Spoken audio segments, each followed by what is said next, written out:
اعوذ باللہ من الشیطان الرجیم بسم اللہ الرحمن الرحیم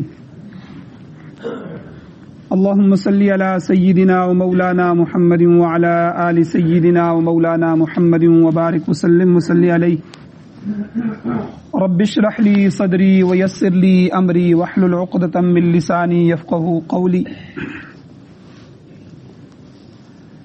وَإِذْ قُلْنَا ادْخُلُوا اور اس وقت کو یاد کرو جب ہم نے کہا کہ تم داخل ہو جاؤ هذه القرية اس بستی میں فَكُلُوا پس تم کھاؤ منہا اس بستی سے حیثم جو بھی تم شئتم چاہو جو تمہاری چاہت ہو وہ کھاؤ رغدن با فراغت ہو کے کشادگی کے ساتھ وَادْخُلُوا الْبَابَ لیکن شرط یہ ہے کہ تم داخل ہونا دروازے سے سجدن سجدہ کرتے ہوئے سجدہ شکر ادا کرتے ہوئے وقولوا اور تمہارے لیے حکم ہے کہ تم اپنی زبان سے یہ کہنا حتتن کہ معافی بخشش تو ہم کیا کریں گے نغفر لکم خطایاکم ہم بخش دیں گے تمہارے لیے تمہارے گناہوں کو اور اس کے ساتھ وسنزید المحسنین ہم عنقریب زیادہ دیں گے نیکی کرنے والوں کو لیکن ہوا کیا کہ فبدل الذین ظلموا پس بدل دیا ان لوگوں نے جنہوں نے ظلم کیا قولا اس بات کو غیر الذی قیل لهم علاوہ اس بات کے جو ان کو کہی گئی اس کے کہنے کے مخالف انہوں نے دوسری بات شروع کر دی پھر ہم نے فانزلنا ہم نے نازل کیا علی الذین ظلموا ان لوگوں پر جنہوں نے ظلم کیا رجزا من السماء آسمان سے عذاب بما کانوا یفسقون بسبب اس کے وہ فسق کرتے تھے فاسق تھے نافرمان تھے. سورہ بقرہ کی آیت نمبر 58 اور 59 آج کے درس میں بیان ہوئی ہیں. دو آیتیں ترجمہ آپ نے سنا. جس طرح ابتدا رکوع میں اس رکوع کے شروع میں بنی اسرائیل سے خطاب تھا یا بنی اسرائیل اذکروا نعمتی التی انعمت علیکم ہماری ان نعمتوں کو یاد کرو کہ جو ہم نے تمہارے اوپر کی. اسی طرح ان آیات کے مخاطب بھی بنی اسرائیل ہیں.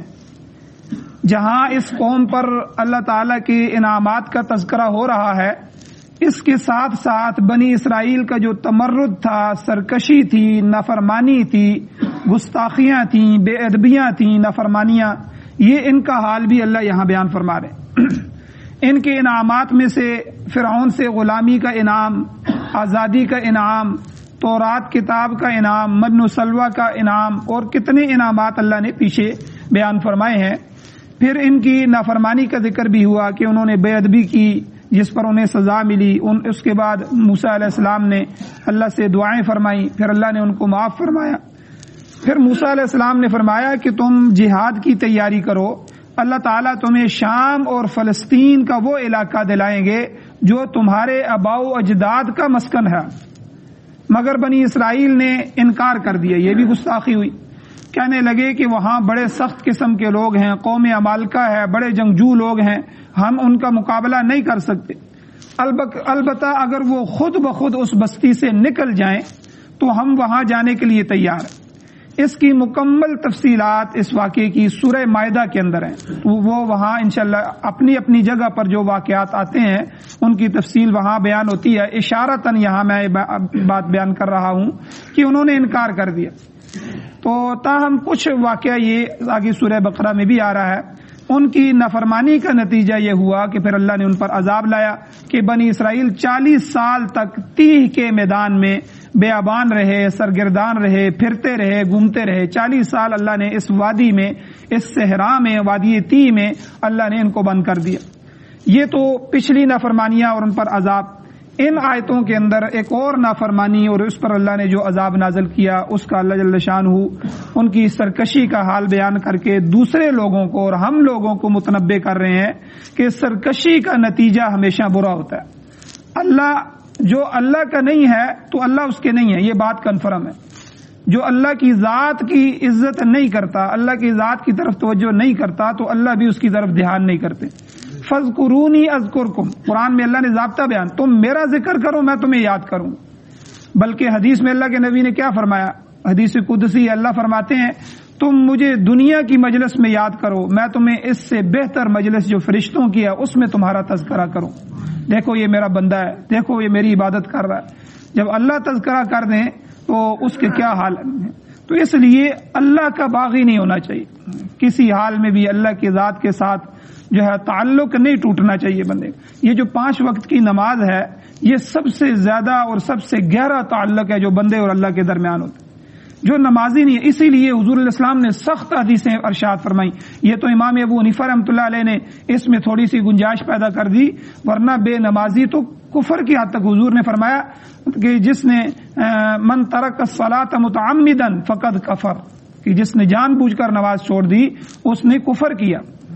اور ایمان مسلمان اور کافر کے درمیان فرق کرنے والی چیز نماز ہے، یعنی کتنی سخت حدیثیں ارشاد فرمائی۔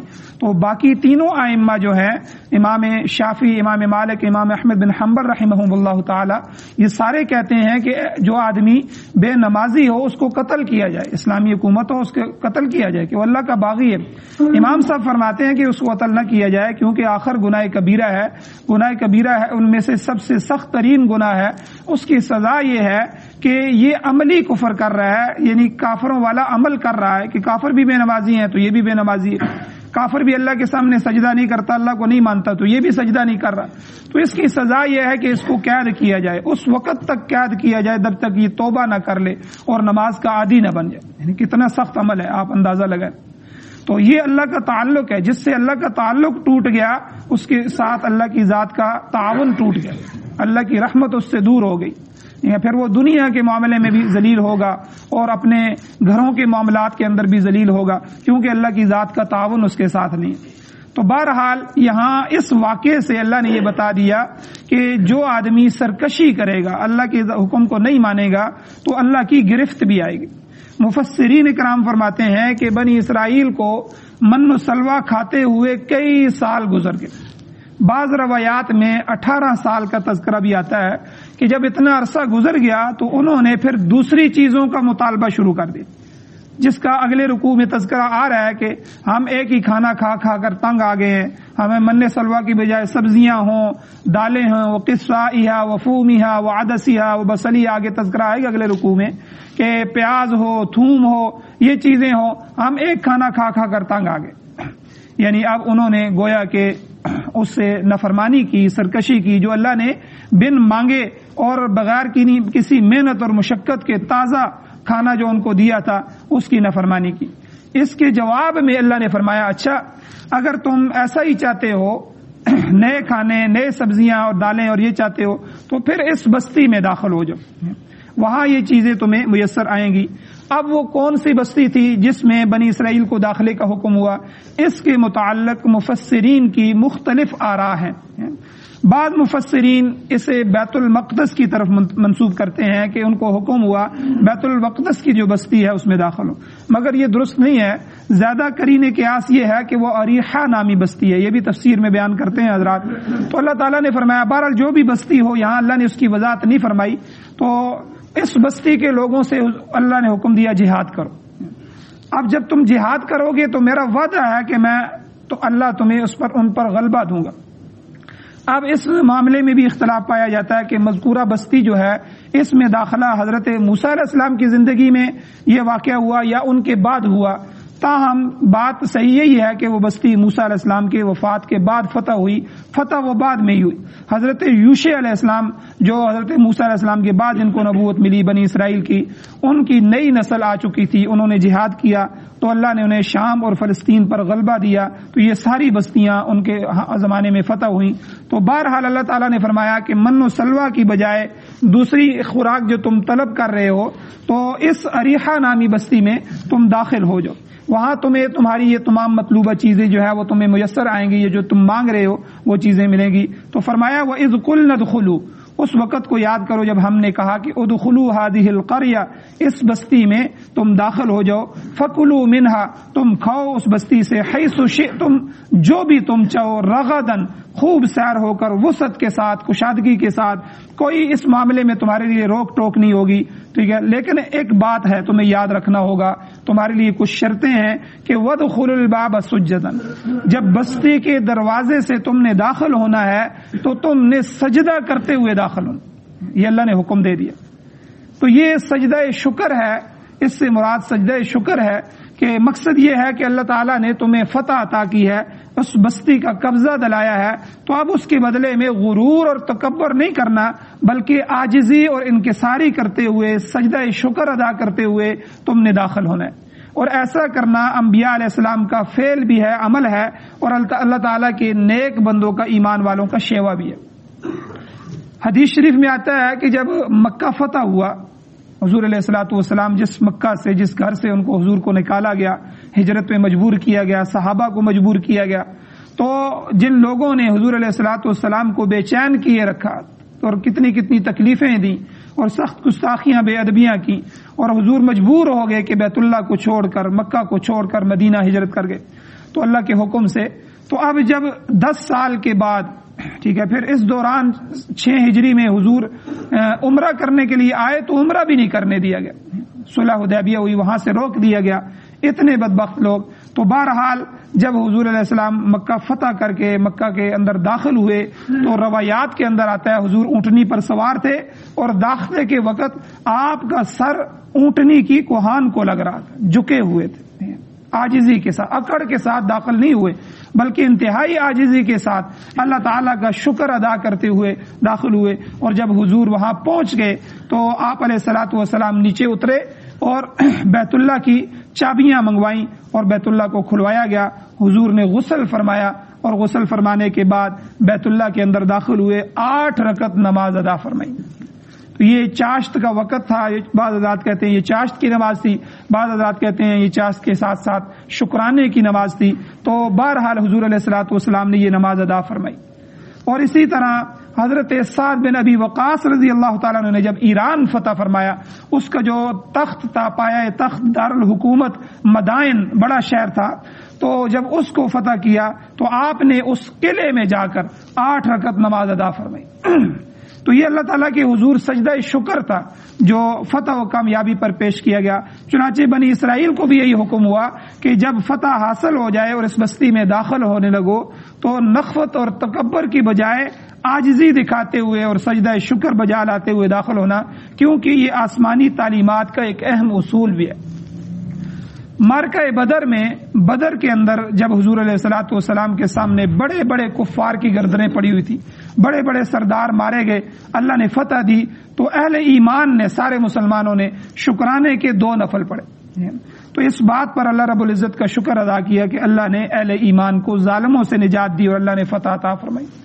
تو موسیٰ علیہ السلام کو بھی جب بحر کلزم سے باہر نکالا گیا اور پھر پورے لشکر، جو فرعون کا لشکر تھا، اس کو غرق کیا گیا، تو موسیٰ علیہ السلام نے بھی سجدہ شکر ادا کیا، کیونکہ یہ ایمان والوں کا شیوا ہے کہ جب بھی کوئی نعمت ملے تو سجدہ شکر ادا لائے. شریعت محمدیہ میں یہ سجدہ شکر کی بجا آوری یہ ایک مستحسن فعل ہے، اس کو مستحب کہتے ہیں. امام ابو حنیفہ رحمۃ اللہ علیہ فرماتے ہیں سجدہ شکر ادا کرنے کے لیے 2 رکعت نماز نفل ادا کرنی چاہیے، تاہم صرف سجدہ کر لینا بھی کافی ہے. درست ہے، اگر سجدہ بھی کر لے تو یہ بھی کافی ہے. تو بہرحال یہ مستحب ہے، آدمی کو اللہ کا شکر ادا کرنا چاہیے. تو اللہ تعالیٰ نے بنی اسرائیل کو یہاں 2 احکام دیے کہ آپ کی میں نے جو عرض ہے وہ قبول کر لیا ہے کہ ہم نے اب یہ کھانا نہیں کھانا، ہمیں دوسرے کھانے چاہیے. تو اب اس کے لیے تم اس بستی میں داخل ہو، لیکن 2 حکم ہیں اللہ کے. ایک تو سجدہ شکر ادا کر دیں، اور دوسرا اپنی زبان سے وقولوا حطۃ، اپنی زبان سے یہ لفظ کہنا ہے حطۃ، حطۃ کہتے ہوئے تم دو کہ ہماری غلطیوں سے درگزر فرما، ہماری غلطیوں کی معافی فرما. ٹھیک ہے، حطۃ کا معنی ہوتا ہے گرا دینا کسی چیز کو، تو یعنی ہماری خطاؤں کو گرا دے. تو یہ یعنی کوتاہیوں کو، غلطیوں کو معاف کر دے، مٹا دے، گرا دے، یہ سارے اس کے معنی درگزر فرما. تو اللہ نے گویا کہ بنی اسرائیل کو سجدے کی اور استغفار کی تلقین فرمائی. یہاں مفسرین لکھتے ہیں قولی اور فعلی ادب کا حکم دیا. قول یعنی آپ کی زبان سے بھی حطۃ نکلنا چاہیے اور فعل سے بھی سجدہ، یعنی آپ کا بدن بھی جو ہے اللہ کا سجدہ شکر ادا کر رہا ہو، آپ کی زبان بھی اللہ کے ذکر سے تر ہو، استغفار کر رہی ہو، قولی اور فعلی دونوں حکم اللہ نے دیے۔ بزرگ فرماتے ہیں کہ ہر چیز کی کوئی ابتدا ہوتی ہے، اس لیے اول الخیر الاستغفار، کہ خیر کی ابتدا استغفار سے ہوتی ہے، کسی خیر کی ابتدا یعنی انسان اپنی غلطیوں کی معافی طلب کرے۔ ابن ماجہ اور ترمذی شریف کی حدیث میں آتا ہے، حضور نے فرمایا وخیر الخطائین التوابون، کہ ہر شخص خطا کار ہے، غلطیاں سرزد ہوتی رہتی ہیں، مگر بہترین خطا کار وہ ہیں، بہترین غلطی کرنے والے وہ ہیں جو توبہ کرنے والے، اللہ تعالیٰ سے معافی مانگے، جس کا نتیجہ کیا ہوتا ہے کہ حضور نے فرمایا التائب من الذنب کمن لا ذنب له، کہ توبہ گناہوں سے کرنے والا توبہ کرنے والا ایسا ہے جیسے اس نے گناہ کیا ہی نہیں، اس کی معافی ہوگی۔ تو فرمایا تم استغفار کر لو گے، مجھ سے معافی مانگ لو گے، پھر اس کا صلہ میں کیا دوں گا کہ نغفر لکم خطایاکم، میں تمہاری خطاؤں کو، لغزشوں کو، گستاخیوں کو، بے ادمیوں کو، گناہوں کو معاف کر دوں گا، اور صرف معاف نہیں کروں گا، وَسَنَزِيدُ الْمُحْسِنِينَ، جو نیک کار ہوتے ہیں، نیکی کرنے والے ہوتے ہیں، ہم ان کے اجر کو بڑھا دیتے ہیں، ان کو زیادہ دیتے ہیں۔ اب ہوا کیا کہ بنی اسرائیل کی طبیعتوں میں تمرد، سرکشی آ چکی تھی، اور وہ معمولی حکم، یہ کیا حکم تھا؟ تھوڑا سا حکم تھا کہ زبان سے حتتن حتتن کہنا ہے اور داخلے میں سجدہ کرنا ہے، یہ تو اتنا بڑا حکم بھی نہیں تھا کہ جس میں مشقت ہو۔ اب ایسے حکم بھی ماننے کے لیے تیار نہیں تھے، بدبخت۔ اب ہوا کیا کہ اللہ فرماتے ہیں فبدل الذین ظلموا، اب انہوں نے بدل دیا ظالم لوگوں نے اس چیز کو، قولا غیر الذی قیل لهم، اس بات کو جو انہیں کہی گئی تھی کہ حتتن حتتن کہنا ہے اس کو، اور سجدہ شکر ادا کرنا ہے اس کو، ان دونوں کو انہوں نے بدل دیا۔ اب سجدہ شکر کی جگہ انہوں نے کیا کیا کہ جھکنے کی بجائے اکڑ اکڑ کے چلنے لگے، اور سجدے کی بجائے چوتڑ گھسیٹتے ہوئے چلنے لگے، اس طرح بیٹھ گئے، اس طرح گھسیٹ کے داخل ہوئے۔ اب یعنی بدبختی دیکھیں ان کی کہ اللہ کے حکم کی نافرمانی کی، اور زبان سے جو اللہ نے کہا کہ استغفار کرتے ہوئے داخل ہو، حتتن کی جگہ حنتتن حنتتن کہنا شروع کر دیا۔ حنتتن کا معنی ہوتا ہے کہ حبتن فی شارتن، ہمیں تو خوشوں کے اندر گندم چاہیے، ہمیں تو خوشوں والی گندم چاہیے، دانے چاہیے، ٹھیک ہے۔ حتتن کی جگہ معافی کی جگہ، بخشش کی جگہ حنتتن حنتتن، گندم گندم، یا یہ الفاظ کہنے شروع کر دی، اوٹ پٹانگ باتیں شروع کر دی۔ یہ حد درجے کی بے ادبی تھی، یہ حد درجے کی گستاخی اور سرکشی تھی۔ اور یہاں علماء نے بیان فرمایا کہ سارے بنی اسرائیل نے یہ نہیں کیا، بلکہ اللہ نے فرمایا فبدل الذین ظلموا، ان لوگوں نے بدل دیا، چند لوگ تھے جنہوں نے ظلم کیا۔ یہاں وضاحت فرمائی کہ احکام کو تبدیل کرنے والے سارے کے سارے بنی اسرائیل نہیں تھے، بلکہ وہ لوگ تھے جنہوں نے ظلم کیا۔ جس طرح بچڑے کی پوجا کرنے والے سارے کے سارے نہیں تھے، بلکہ ان میں سے چند لوگ تھے، 70,000 کے قریب تھے، یہ تو 6.5 پونے 7 لاکھ لوگ تھے، 70,000 تھے۔ اس طرح یہاں بھی جو ہے مفسرین فرماتے ہیں چند لوگ تھے۔ اب ان کو اپنا سر تسلیم خم کرنا چاہیے تھا، سر اللہ کے حکم کے سامنے جھکانا چاہیے تھا۔ اب انہوں نے احکام خداوندی میں تغیر کیا، تبدل کیا، تو اللہ نے ان پر جو ہے سزا نازل فرمائی۔ سزاؤں سے پہلے ایک بات میں اپنے ملک کے حساب سے کرنا چاہتا ہوں، جمہوریت کے حساب سے کرنا چاہتا ہوں، اس باطل نظام کے حساب سے، کہ اسلامی اصولوں میں تغیر اور تبدل ہر زمانے میں ہوتا رہا ہے۔ اس دور میں بھی ہمارے ہاں کئی تبدیلیاں ہوئی ہیں۔ جنرل ایوب خان کے زمانے میں آئلی قوانین بنے، یہ جو گھر کے قوانین ہوتے ہیں وراثت کے، اور دوسرے خاندانی قوانین۔ اب علماء نے احتجاج کیا کہ یہ قرآن و سنت کے خلاف ہیں، تمہیں یہ چند قانون جو ہیں ان کو نافذ نہیں کرنا چاہیے، لیکن ایک جوں تک ان کے کانوں پر نہیں رینگی، اور انہوں نے کوئی بات نہیں سنی۔ ان میں سے چند ایک قوانین جو ہے 2-3 میں آپ کے سامنے کرتا ہوں، کہ ایک تو حق شفع جو ہے، شفع کا حق، کہ ایک آدمی زمین بیچتا ہے، مکان بیچتا ہے، کوئی کرتا ہے، تو شریعت میں 3 قسم کے لوگوں کو شفع کا حق ہے، وہ شفع کر سکتے ہیں عدالت میں کہ بھائی یہ باہر لوگوں کو بیچ رہا ہے، مجھے نہیں بیچ رہا، میرا حق بنتا ہے۔ 3 آدمی ہیں۔ ایک آدمی تو وہ جو جائیداد کی ملکیت میں شریک ہو، وہ خسرہ جو ہوتا ہے، وہ خسرہ جن لوگوں میں مشترکہ مالک ہوتے ہیں، یا اس گھر کے ساتھ اس مشترکہ زمین ہے، 2 بھائیوں کی ہے، 2 چچوں کی ہے، ٹھیک ہے، پھوپھیوں کی ہے، جو کوئی بھی مشترکہ ملکیت کے اندر شریک ہے وہ شفع کر سکتا ہے کہ بھائی یہ غیر لوگوں کو بیچ رہا ہے، باہر بیچ رہا ہے، وہ لوگ آئیں گے اس گھر میں رہیں گے، یا میں نہیں چاہتا تو یہ مجھے ملنی چاہیے. اس کو حق دیا ہے شریعت نے کہ یہ شفع کر سکتا ہے، اس کو واپس لا سکتا ہے. اسی طرح یہ تو جو ملکیت کے اندر شریک ہے، یا جو حق کے اندر شریک ہے. حق کیا ہے کہ وہ رستہ جن جن گھروں کو لگتا ہے آگے تک جاتا ہے، ہو سکتا ہے نیا آنے والا ادھر سے رستے کو بند کر دے یا ہمارے لیے تکلیفیں دے، تو وہ اپنے حق میں جو حق رستے کا ہو، کنویں کا ہو، یا اسی طرح جو ہے کسی اور چیز کا جو حق کے ساتھ وابستہ چیز ہو، وہ آدمی بھی شفع کر سکتا ہے. شریعت نے اس کو بھی اختیار دیا ہے کہ وہ مالک کے مقابلے میں جا کر عدالت میں کہے کہ یہ باہر لوگوں کو دے رہا ہے، میرے حق جو ہے اس میں ضائع ہونے کا خدشہ ہے، یا میں اس کے ساتھ حق کے اندر شریک ہوں، میں زیادہ مستحق ہوں کہ یہ زمین مجھے دلائی جائے.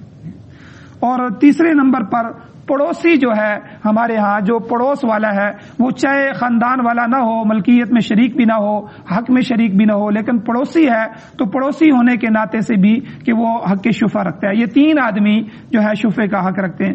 اب اس کے علاوہ شریعت میں بلکہ امام شافعی رحمۃ اللہ علیہ کہ ہاں تو پڑوسی کو بھی اجازت نہیں ہے، وہ تو 2 کہتے ہیں کہ جو ملکیت کے اندر شریک ہو یا حق کے اندر شریک ہو راستے وغیرہ میں، وہ کہتے ہیں یہی ہے. لیکن بہرحال امام اعظم ابو حنیفہ رحمۃ اللہ ہمارے ہاں تیسرا آدمی پڑوسی بھی شریک ہے، لیکن انہوں نے 2 اور آدمیوں کو شریک کر دیا ہمارے قانون کے اندر، یعنی 5 آدمی ہو گئے.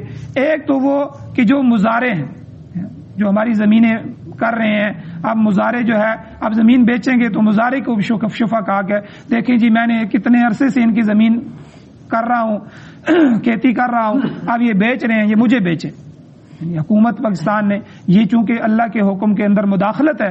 اور اسی طرح ایک حق کی شفع انہوں نے بائے کے لڑکے کو بھی دیا کہ جو آدمی بیچ رہا ہے اس کے لڑکے جو ہیں وہ بھی شفع کر سکتے ہیں. تو بہرحال یہاں بھی. اور اسی طرح لڑکیوں کی وراثت سے محرومی، یہ بھی احکام کے اندر تبدیلی کی مترادف ہے.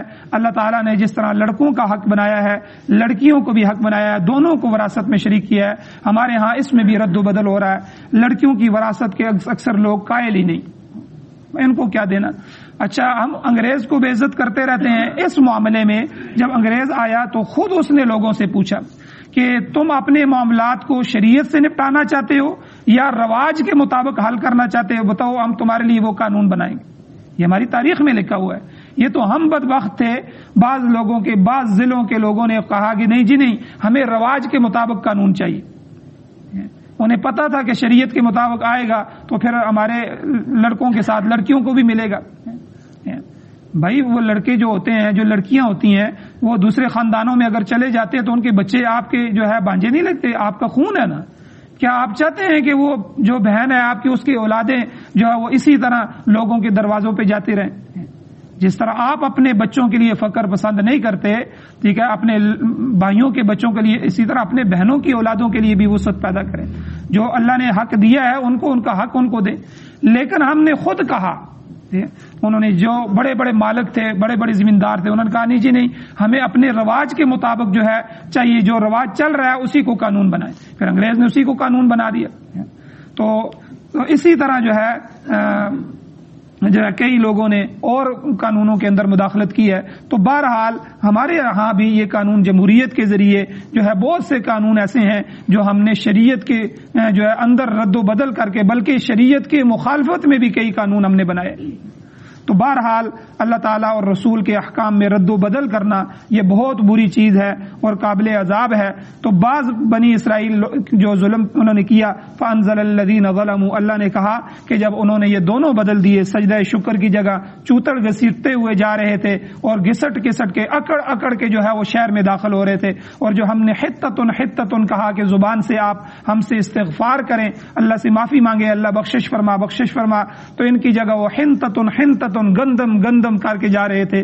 تو اللہ نے کہا کہ فانزل الذین ظلموا، ہم نے بھی ان ظالموں پر نازل کیا رجزم من السماء، آسمان سے عذاب. مفسرین فرماتے ہیں کہ اللہ تعالیٰ نے طاعون کی بیماری ان کے اندر پیدا فرمائی. عذاب کیا تھا کہ ایک دن کے اندر 24,000 شخص ہلاک ہوئے.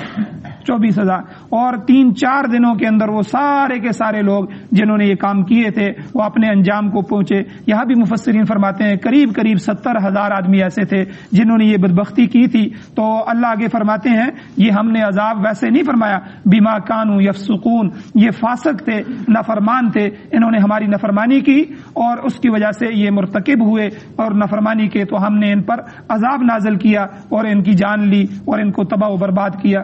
تو بہرحال امام بیضاوی رحمۃ اللہ علیہ فرماتے ہیں آخری بات کہ اللہ تعالیٰ کی جو زمین کی آبادی یہ نیکی اور اطاعت کے ساتھ ہے، اور زمین کی بربادی مخلوق کی برائیوں کی وجہ سے ہے. ہمیں چاہے پتہ نہ چلے، ٹھیک ہے، فسق و فجور اس کو ہم ترقی کا نام دے دیں، ٹھیک ہے، یہ بڑی ترقیاں ہو رہی ہیں، بڑے ڈالر آ رہے ہیں، جو بھی ہم اس کو نام دیں، لیکن اللہ کے ہاں کھیل تماشا، لہو و لہب اور بدکاری، فحاشی، زنا، سود خواری، یہ سب کے سب بگاڑ کی شکلیں یاد رکھیں. تو یہ زمین میں فساد پھیلانا ہے، آبادی کی یہ صورت نہیں ہے، کیونکہ زمین کی آبادی اللہ نے نیکی کے ساتھ رکھی ہے، اطاعت کے ساتھ رکھی ہے. جس قدر بھی سکھ چین نصیب ہوگا اسی قدر آبادی ہوگی، اور سکھ نیکی سے آتا ہے. یاد رکھیں برائی کے اندر جتنے بھی برے لوگ ہیں آپ ان سے انٹرویو کر لیں، آپ ان کو دیکھ لیں، سروے کر لیں، ان کی زندگیوں میں کبھی سکون نہیں ہوگا. چاہے ان کی کوٹھیاں ہوں، چاہے ان کے بنگلے ہوں، چاہے ان کی جو مرضی ہو، آپ ان کو اندر سے ٹٹول کے دیکھیں، اگر وہ دیندار نہیں ہیں دولت کے ساتھ ساتھ تو ان کے دل کے اندر کبھی سکون نہیں ہو. قارون کے خزانے دیکھیں، اللہ نے کس طرح خزانوں سمیت زمین میں دسا دیا. فرعون اپنی مملکت اور سلطنت اور فوجوں کے ساتھ اور سونے چاندی کے تختوں کے ساتھ ان کے اس کے باوجود اللہ نے ان کو ذلیل و خوار کر دیا. آج جو ہے مشرف کا حشر دیکھیں وہ کس حالات سے گزر رہا ہے. ایک زمانے میں جس طرح اس نے طالبات کو شہید کیا، طالب علموں کو شہید کیا، مسجد کی جو ہے بے ادبی کی، اور اس طرح جو ہے دوسرے جو لوگ ہیں جو اللہ کے حکم کی خلاف ورزی کرنے والے ہیں ان کا ذرا آج جو ہے ان کی دیکھیں اللہ نے ان کے اوپر کیا عذاب نازل فرمایا. تو اس لیے زمین کے اندر اگر نیکی بڑھے گی اللہ جو ہے رحمتیں لائیں گے. پہلے پیار ہوتا تھا، محبت ہوتا تھا، آپس میں اتفاق ہوتا تھا، ایک دوسرے کا پوچھنا ہوتا تھا. اللہ کی ان زبانوں پر شکر الحمدللہ کے الفاظ ہوتے تھے. آج کے نوجوان ان الفاظ ان کو آتے ہی نہیں، الحمدللہ پڑھنی بھی نہیں آتی. پڑھنی نہیں آتی تو کہیں گے کہاں سے؟ نہ ہم نے اپنی اولادوں کو یہ لفظ سکھائے ہیں کہ بھائی بیٹا جزاک اللہ کہو، ان کا شکریہ ادا کرو، جو آپ پر احسان کر رہے ہیں اللہ کا شکریہ ادا کرو، الحمدللہ کہو، کسی کو دیکھو تو ماشاء اللہ کہو. یہ الفاظ ہم نے سکھائے ہی نہیں ہیں. جب ان کی تربیت کریں گے، سکھائیں گے تو یہ الفاظ آگے چلیں گے زبانوں پر. نہ ہم خود کہتے ہیں، نہ ہم نے خود سیکھے ہیں اپنی جو ہے والدین سے، نہ آگے سکھائے ہیں، تو یہ الفاظ کیسے چلیں گے؟ تو کیسے اللہ کی رحمتیں آئیں گی؟ تو بہرحال یہ ایک نافرمانی تھی، اور اس پر جو ان پر عذاب آیا ان آیات کے اندر اللہ نے بتایا. اللہ جل شانہ سے دعا ہے اللہ ہمیں عمل کی توفیق عطا فرمائے، اللہ ہمیں اپنے قرآن سنت سے وابستہ فرمائے. یا اللہ ہماری کمیوں کوتاہیوں کو معاف فرمائیے. یا اللہ جو نافرمانیاں بنی اسرائیل نے کی تھیں، یا اللہ جو پچھلی امتوں نے کی تھیں، وہ ساری کی ساری نافرمانیاں من حیث القوم یا من حیث الامت ہمارے اندر بھی آ چکی ہیں.